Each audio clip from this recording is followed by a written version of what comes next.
തിരുവാതിരക്കളി. കന്യകമാർ തങ്ങളുടെ ഇഷ്ടദേവന്റെ ജന്മനക്ഷത്രമായ തിരുവാതിര നാളിൽ ദേവനെ പ്രീതിപ്പെടുത്തുവാനും അതുവഴി ശ്രേഷ്ഠ മംഗല്യം ലഭിക്കുവാനും തിരുവാതിര പാട്ടെന്നറിയപ്പെടുന്ന ചില പ്രത്യേക ദേവഗീതങ്ങളുടെ താളത്തിനൊപ്പം പാടിയും കൈയടിച്ചാടിയും രാത്രി മുഴുവൻ ഉറങ്ങാതെ ചിലവഴിച്ചിരുന്നു. എന്നാൽ പിൽക്കാലത്ത് അത് തിരുവാതിരക്കളി അല്ലെങ്കിൽ കൈകൊട്ടിക്കളി എന്ന പേരിൽ ചില പ്രത്യേക ചമയങ്ങളോടെ കലാവേദികളിൽ അവതരിപ്പിക്കപ്പെടുന്ന ഒരു സംഘനൃത്തമായി രൂപാന്തരപ്പെട്ടു. ഇപ്പോഴും അതിൻ്റെ ഗാനങ്ങൾ തിരുവാതിരപ്പാട്ടുകൾ തന്നെ. എന്നാൽ അതിൽ നിന്ന് അല്പം വ്യത്യസ്തമായി തിരുവാതിരപ്പാട്ടിനെ ക്രിസ്തീയവൽക്കരിച്ച് ബൈബിളിലെ ഒരു ചെറിയ സംഭവം തിരുവാതിരപ്പാട്ടുകളുടെ ഈണത്തിൽ ചിട്ടപ്പെടുത്തി അതിൻ്റെ താളത്തിൽ തിരുവാതിരക്കളി അവതരിപ്പിക്കുകയാണ് ഒരു സംഘം ചെറുപ്പക്കാരികളായ അമ്മാമ്മമാരും അമ്മമാരും. ദാനിയേലിൻ്റെ പുസ്തകത്തിലെ 13-ാം അധ്യായത്തിൽ വിവരിക്കുന്ന ബാബിലോണിയയിലെ സൂസന്നായിക്ക് നേരിടേണ്ടി വന്ന പരീക്ഷണവും ദൈവത്തിനെതിരായി പാപം ചെയ്താൽ അത് മരണത്തിന് തുല്യമെന്ന് അവരുടെ ദൃഢവിശ്വാസവുമാണ് ഇതിൻ്റെ ഇതിവൃത്തം. അവതരിപ്പിക്കുന്നത് ലിറ്റിൽ ഫ്ലവർ ഇംഗ്ലീഷ്.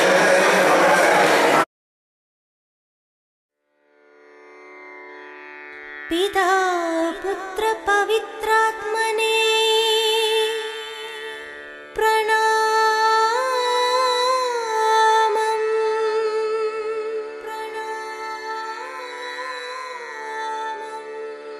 പിതാ പുത്ര പവിത്രാത്മനേ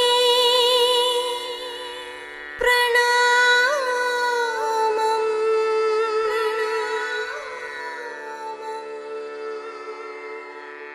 പിതാ പുത്ര പവിത്രാത്മനേ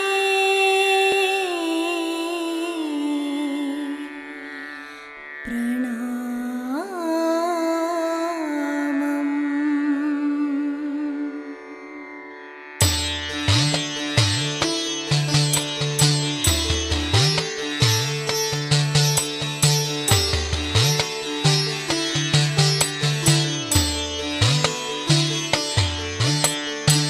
ബാബിലോണിലെ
मासं